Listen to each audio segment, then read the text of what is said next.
No puedes huir de la muerte. Desde que naces, inevitablemente caminas hacia la muerte minuto a minuto.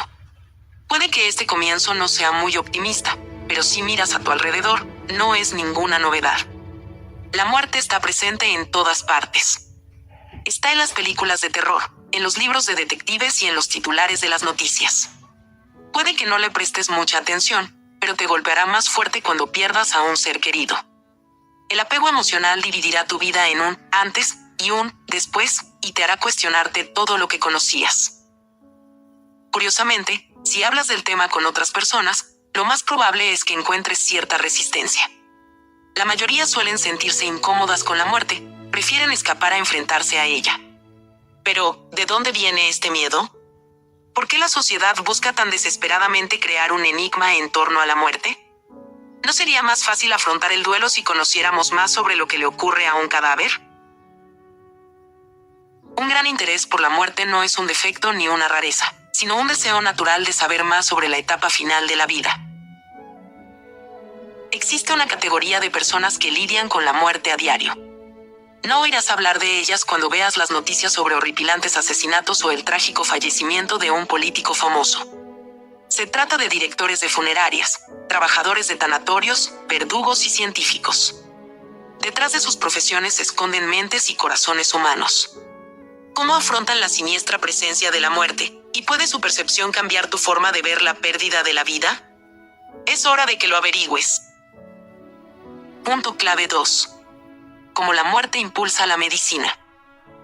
Aunque la mayoría de la gente quiere ser enterrada o incinerada, algunos eligen una opción extraordinaria pero práctica: donar sus cadáveres a la ciencia. Un centro que acepta cadáveres es la Clínica Mayo de Minnesota, donde trabaja Jerry Vanier. Jerry era director de una funeraria, pero trabajar las 24 horas del día le resultaba agotador, así que decidió cambiar de trabajo. Ahora se encarga del laboratorio de anatomía, donde recibe y embalsama los cadáveres antes de congelarlos.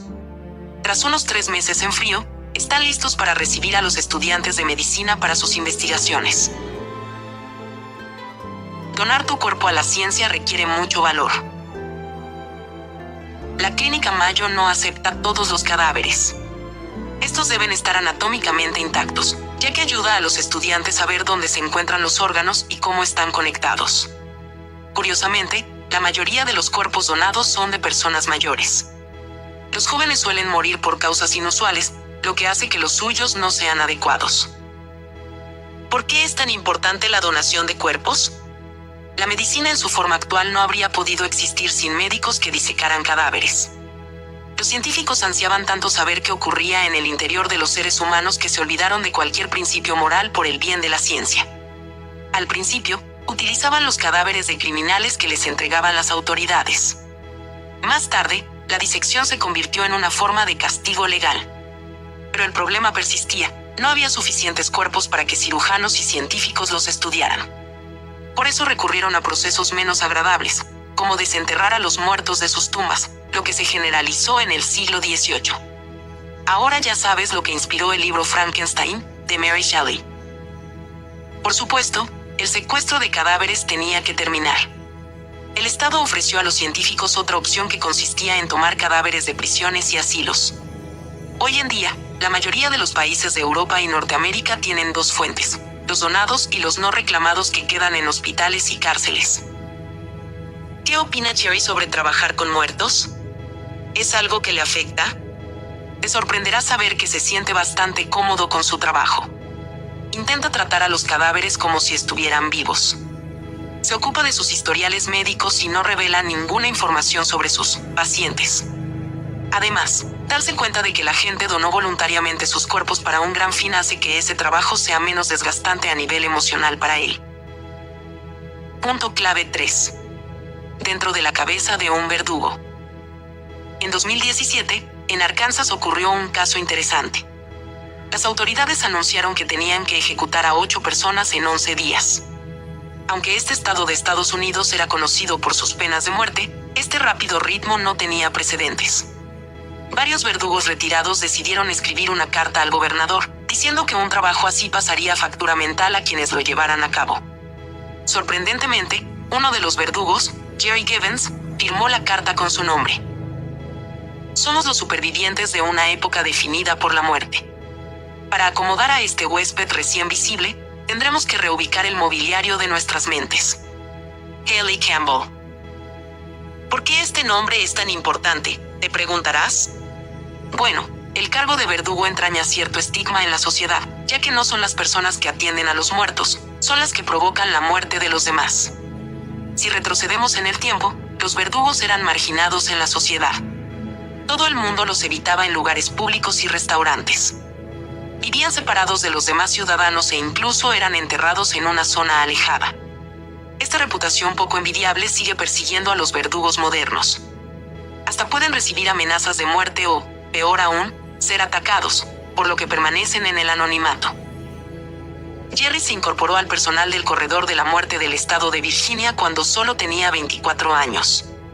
En aquella época, creía firmemente que lo que hacía era correcto. Estaba castigando a quienes habían cometido crímenes espantosos, por lo que se lo merecían. Cuando un hombre que dirigía la ejecución en su equipo renunció, Jerry asumió sus responsabilidades. Fue él quien accionaba el interruptor de la silla eléctrica e inyectaba sustancias mortales en las venas de los presos. Si eliges aquello en lo que crees, podrás aliviar la carga emocional. Jerry tampoco cuestionaba la ley ni cómo se decidía quién merecía la pena de muerte y quién no. Sin embargo, esto cambió cuando él mismo fue a la cárcel por lavado de dinero. Cambió su perspectiva de la justicia, ya que se consideraba inocente. Sin embargo, apenas cambió su opinión sobre su participación en la ejecución de 62 personas. Para Jerry, la muerte era una parte natural de la vida que nos espera a todos. La ejecución de los criminales solo ponía fin a su sufrimiento. Jerry no vivió para ver la abolición del Corredor de la Muerte en Virginia en 2021, pues falleció un año antes. Punto clave 4. Los trabajadores ocultos de los hospitales. Existe otro lugar que funciona de forma casi similar al laboratorio de la Clínica Mayo, el depósito de cadáveres que puedes encontrar en cualquier hospital. Aquí los especialistas no diseccionan los cadáveres para estudiarlos, lo hacen para determinar la causa de la muerte. Laura Rose Ardell trabaja en un tanatorio como APT, o tecnóloga de anatomía patológica. Ayuda al patólogo en la autopsia examinando el cadáver, diseccionándolo y limpiándolo. Además, hace mucho papeleo.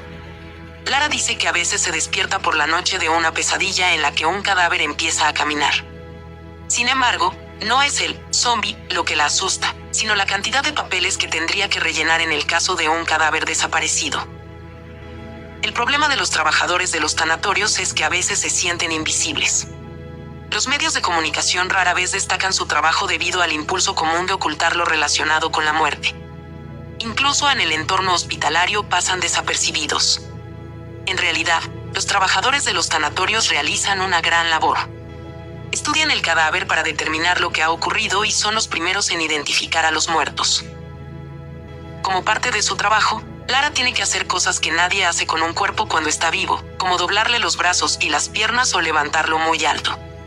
Un técnico en anatomía patológica hace esto para romper el estado de rigor mortis, cuando el cadáver se queda rígido.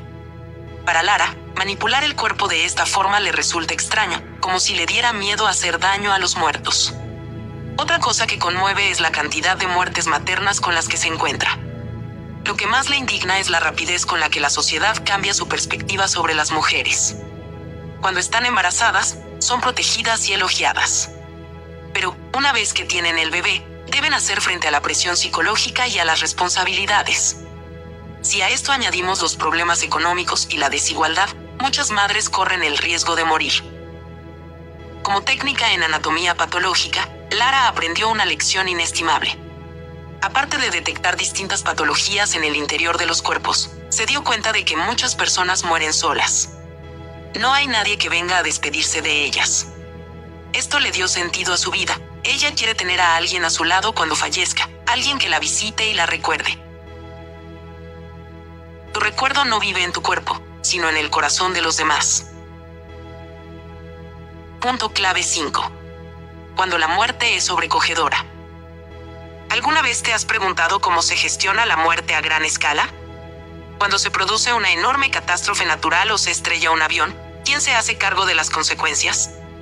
Algunas compañías que podrían verse en apuros, por ejemplo, Las aéreas, ferroviarias o de autobuses, contratan a organizaciones especializadas que se hacen cargo de la situación. Mark Oliver trabaja en una empresa de este tipo. Es un expolicía que antes se ocupaba de investigaciones de homicidios e identificación de cadáveres. Su experiencia y sus excepcionales habilidades organizativas le ayudaron a conseguir un puesto en Kenyan. Kenyan ofrece un amplio espectro de servicios. Uno de ellos es la creación de una línea telefónica directa para que la gente llame e informe sobre familiares o amigos desaparecidos. También pueden trabajar con las familias de las víctimas y proporcionarles alojamiento y apoyo emocional. Una de las tareas más críticas es la identificación de las víctimas, de la que se encarga Mark. Participó en las exhumaciones de fosas comunes en Kosovo y fue testigo de los daños causados por el tsunami en Sri Lanka en 2004. Muchas familias quieren ver a sus familiares, aunque el cuerpo esté irreconocible o solo queden partes de él. De cierta forma, les ayuda a afrontar la pérdida y a llorar dignamente a sus seres queridos. Sin el cuerpo, siempre habrá sospechas y suposiciones. ¿Y si su pariente no se ahogó, sino que fue arrastrado por la corriente hasta una isla remota y ahora espera a que lo rescaten? Surgirán múltiples escenarios hipotéticos, por lo que la identificación del cadáver pone fin a las dudas. Contemplar el cadáver es una señal, una huella en el camino del dolor. Kelly Campbell. Durante su paso por Kenyan, Mark se dio cuenta de lo importante que es la resiliencia emocional para las personas que trabajan en situaciones posteriores a una catástrofe. Recuerda cómo, tras la experiencia de Sri Lanka, un empleado renunció debido al trastorno de estrés postraumático que le había provocado. La fortaleza emocional no es la única habilidad necesaria. Debe ser física y mentalmente estable. Mark tuvo un accidente de tránsito después de trabajar en un accidente de avión en Brasil. Tras aterrizar en el Reino Unido, perdió la concentración y no pudo conducir correctamente. Pero incluso después de un incidente así, sigue con el deseo de trabajar y ayudar a las familias a encontrar a sus parientes. Siempre presta atención cuando te sientas abrumado por las emociones, ya que podrían ahogarte si no haces una pausa y reflexionas. Punto clave 6. El escenario idealista del futuro. Casi todas las personas no religiosas ven la muerte como el final del capítulo de su vida, el fin de la existencia. Sin embargo, existen algunas excepciones a la regla. En Detroit hay una clínica especializada para quienes quieren congelar sus cuerpos muertos y esperar a que la ciencia avance lo suficiente como para revivirlos. Este uso de la baja temperatura se denomina criónica o criopreservación. Suena utópico, pero el Instituto de Criónica, Cryonics Institute, ya cuenta con unos 2.000 miembros y 173 cuerpos congelados. Cuando un miembro del Instituto de Criónica fallece, debe ser llevado a la clínica en un plazo de 72 horas para ser perfundido. Perfundir significa inyectar un líquido especial en los vasos sanguíneos para evitar que el cadáver resulte dañado por las temperaturas de congelación. Si no se realiza la perfusión, el agua helada puede dañar las células y no será posible la reanimación. Luego se transporta el cuerpo a un tanque, donde se congela lentamente a 196 grados Celsius bajo cero. Después de 5 días, se coloca en un criostato cilíndrico con la cabeza hacia abajo. Si algo sucede, el cerebro será lo último en descongelarse para tener más posibilidades de conservarlo. Curiosamente, la mayoría de las personas que quieren congelarse son hombres. Existe una teoría que afirma que las mujeres aceptan mejor la muerte porque, al ser más conscientes de su cuerpo, se dan cuenta mucho antes de cuando empiezan a decaer. Denis Kowalski, presidente del Instituto de Criónica, sostiene que no se trata de miedo a la muerte. Se trata más bien de probar otra opción y participar en un experimento que podría tener éxito. Denis no puede garantizar que esta idea se haga realidad algún día, nadie puede. Pero nos sentimos optimistas cuando vemos cómo la medicina moderna y los médicos devuelven constantemente a la vida a personas mediante reanimación cardiopulmonar y tratamientos innovadores. Otra cuestión, sin embargo, es si la reanimación haría feliz a una persona. ¿Y si no puede regresar a los lugares donde vivió y amar a quienes amó? Solo el tiempo lo dirá. Lo que hace que tu vida sea vibrante y tenga sentido es la gente que te rodea. ¿Sabías que? En 2019, los científicos intentaron reavivar la actividad celular en el cerebro de 32 cerdos muertos. Algunos intentos tuvieron éxito. Conclusión. Según el famoso psiquiatra Bessel van der Kolk en su libro El cuerpo lleva la cuenta, siempre que una persona experimenta una situación angustiosa, su cuerpo produce hormonas del estrés, que a la larga pueden provocar diversas enfermedades e incluso traumas duraderos. Sin embargo, también sostiene que estas hormonas pueden dar a las personas la fuerza mental necesaria para soportar tales acontecimientos y no traumatizarse. Lo más probable es que esto sea lo que les ocurre a todos los que tratan con la muerte en su trabajo. Como habrás observado, profesionales como médicos y embalsamadores, entre otros, no participan en todos los procesos relacionados con un cadáver. Mientras que unos se encargan de vestirlo, otros lo transportan. Son piezas de un rompecabezas que abarca el extenso procedimiento de despedir a una persona, lo que los ayuda a desapegarse y a afrontarlo emocionalmente. Aunque se trata de un desapego, no es frialdad, sino más bien la forma de contemplar la muerte en diferentes contextos. Prueba esto. Cuando te enfrentes a una pérdida, presta atención a tus pensamientos y establece tus límites. ¿Te sientes bien vistiendo a un cadáver o asistiendo a un funeral? Si sientes que eso te haría sentir completamente destrozado, no te presiones demasiado y no te sientas mal por ello. Para aceptar que la muerte es inevitable, aprende a pensar como un jardinero. Todo jardinero sabe que, por muchas plantas que cultive en primavera, todas se marchitarán o desaparecerán cuando llegue el otoño. Celebra la vida porque es muy corta e impredecible. Vive cada momento con emoción y propósito. Deja una huella en el corazón de la gente para que tu recuerdo siga vivo cuando ya no estés.